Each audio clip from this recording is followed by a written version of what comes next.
Salut à tous et bienvenue pour cette nouvelle vidéo. Alors cette fois-ci, je vais vous montrer les dégâts que peuvent provoquer la poussière dans un ordinateur. Alors regardez un petit peu ça. Alors je sais pas si vous voyez bien à travers les pales du ventilateur, mais c'est complètement bouché. Alors bien entendu, si on met des ventilateurs sur des processeurs, c'est un vieux Pentium 3 que m'a donné l'ami Dark Ventura. Décidément, j'ai du mal à articuler aujourd'hui. Alors donc, comme vous le voyez, donc un ventilateur, je disais, est fait pour ventiler, donc brasser de l'air.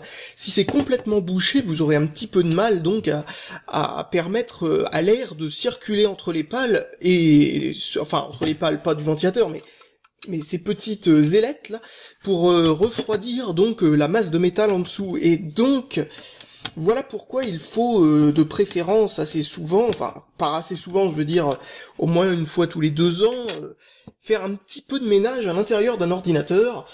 Alors bon, bien entendu, il y a plusieurs méthodes pour faire ça. À vous de vous débrouiller avec ce que vous trouvez en face de vous. Mais là, je vous montre donc un petit peu l'étendue de ce que ça peut donner si un ordinateur n'a pas été nettoyé pendant environ 5, 7, voire 10 ans. Au bout d'un moment, vous allez bien vous rendre compte qu'il y a un tout petit problème. C'est que là, on se demande à quoi pouvait servir ce ventilateur. Regardez-moi ça. Alors, voilà le ventilateur, je l'enlève. Alors là, vous voyez que le radiateur est pas mal moucheté, là, hein, quand même. Mais ce n'est pas surtout ça le pire problème. Là, vous voyez, il y a pas mal de poussière entre les pales. Mais ça pourrait encore aller. Mais vous voyez, hop, j'enlève ça. Enfin, il y a toutes les vis qui tombent. Regardez ce qui est venu avec le ventilateur. Ce sont des trous, hein, ces trucs-là, pour information. Hein. C'est sorti du radiateur, cette merde, là, cette mousse, là. D'ailleurs, ça a pris la forme des pales des ailettes du radiateur, comme vous voyez. C'est pour ça que c'est si propre, c'est que c'est venu avec.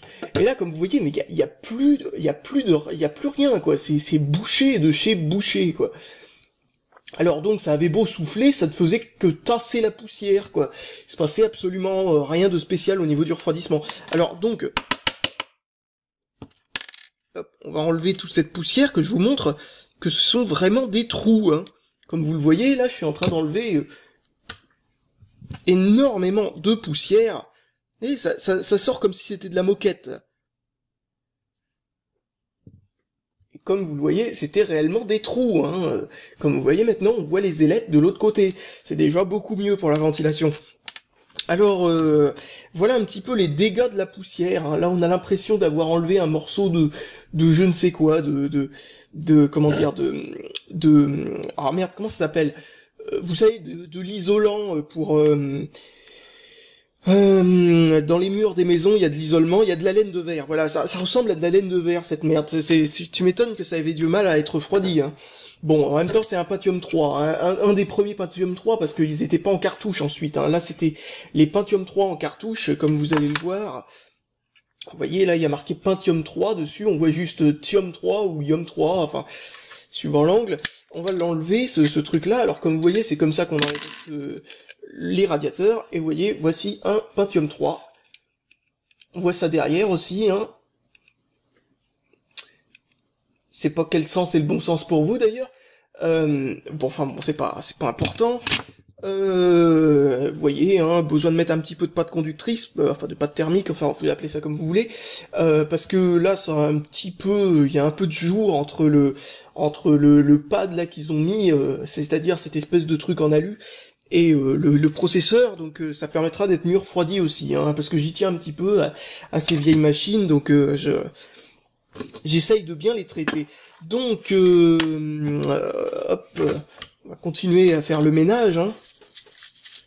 Vous voyez, avec une petite brossette, hein, j'en profite pour faire toute la poussière. Sûrement pas tarder à éternuer avec toute cette poussière.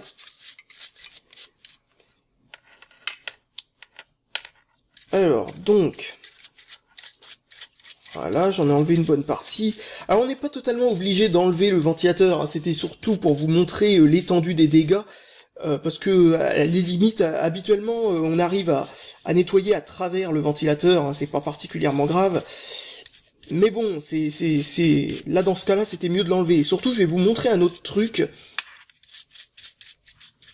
Voilà. Ce ventilateur fait du bruit. Alors, je sais pas trop. Je vais essayer de... Oh, quelle horreur. Je vais essayer de vous montrer ça en le branchant. Allez, on va y aller de façon assez spéciale. Tac. Je vais foutre ce truc-là là-dedans. Voilà. Et je vais mettre le plus avec ce truc-là. Paf. Voilà.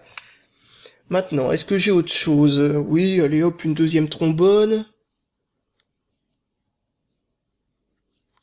Voilà. Et là, c'est parti pour mettre le jus. Voilà. Donc, vous voyez, le ventilateur tourne. Je suis à combien de volts? À peu près 3 volts. Vous voyez, le ventilateur tourne à peu près 3 volts. Il n'a pas besoin de beaucoup de volts pour tourner. Je vais essayer de pas faire de court-circuit avec les deux trucs, mais il y a une protection. Et là, vous l'entendez peut-être pas, ou peut-être que vous l'entendez. Le ventilateur racasse un petit peu. Bon, vous l'entendez sûrement pas, mais enfin, en tout cas, le ventilateur fait un petit bruit désagréable, en plus que le bruit du souffle. Et là, ça vient de faire un court-circuit, il y a une protection, donc vous inquiétez pas. Voilà, alors, donc, l'idée, c'est que quand un ventilateur se met à faire du bruit comme ça, il faut enlever l'étiquette derrière. C'est pour ça que j'ai démonté le ventilateur. Voilà. L'étiquette est enlevée, il faudra la remettre. Hein. Voilà, mais il faut pas en mettre beaucoup, hein, sinon ça se met à faire n'importe quoi. Donc, vaut mieux mettre une goutte d'huile, voilà, hop. Tourner un petit peu, histoire que ça pénètre un peu là-dedans. Voilà, et on remet le scotch. S'il veut pas coller, mettre un petit point de je ne sais quoi, de colle pour empêcher le scotch de se décoller, parce qu'il permet de faire en sorte que l'huile se barre pas déjà. Et donc maintenant que j'ai mis ma goutte d'huile, je vais le laisser dans ce sens-là, tiens d'ailleurs, histoire que l'huile reste dans le bon sens pour l'instant. Alors je remets le moins. Oui, je sais, c'est un système de branchement assez sauvage là, ce que j'ai inventé là. Alors donc là, alors les deux trucs se touchent encore, donc je vais utiliser ailleurs. Voilà. Et ça, je vais l'éloigner. Voilà, maintenant les deux trucs se touchent pas, non, ils se touchent pas. Je vais enlever la protection, et hop, ça se remet à tourner. Voilà. Alors, je vais tourner un petit peu mon ventilateur, histoire de graisser le truc. Et normalement, le ventilateur fera moins de bruit. Et moins de vibrations aussi. Parce qu'il y a aussi les vibrations à prendre en compte.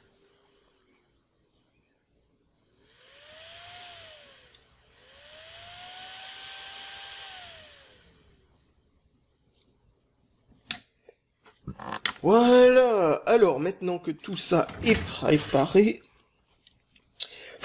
voilà. Alors, j'enlève ma grosse merde de poussière, là. Non, berk, mais non, c'est pas ce que je voulais faire. Bon, bah tant pis pour la poussière. Alors, un coton-tige, où est-ce que je les ai foutus? Ils sont pas là. Me voilà avec les cotons-tiges. Hop. Comme d'habitude, un peu d'alcool à 90, histoire de nettoyer. Parce que, je sais pas du tout, voilà. Histoire donc de nettoyer, parce que, bien entendu, c'est crado. Alors, tac, tac, tac. Ah, c'est parfait. Alors maintenant, on va faire la même chose avec, voilà, je le recherchais, ici. Alors, nettoyer ça. Alors là, il y a plein de poussière sur le pad thermique à côté, parce que bon, la poussière a un petit peu communiqué, c'est un peu bête. Alors comme vous voyez, c'est tout noir. Mon coton-tige prend des couleurs assez spéciales, donc. Voilà, encore tout noir. Alors si c'est de l'aluminium, c'est peut-être... il y a peut-être un peu d'oxydation d'aluminium là-dedans.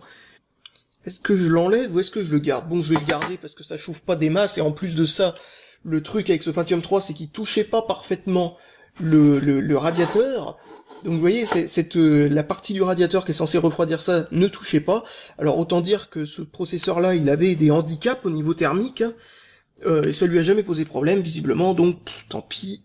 C'est pas grave, ça va rester avec un petit peu d'espace. Cette pâte conductrice devrait logiquement combler ces trous, donc ça devrait être parfait. Ah oui, j'avais oublié, il y a aussi de la poussière sur le radiateur. Je vais faire un petit peu de ménage.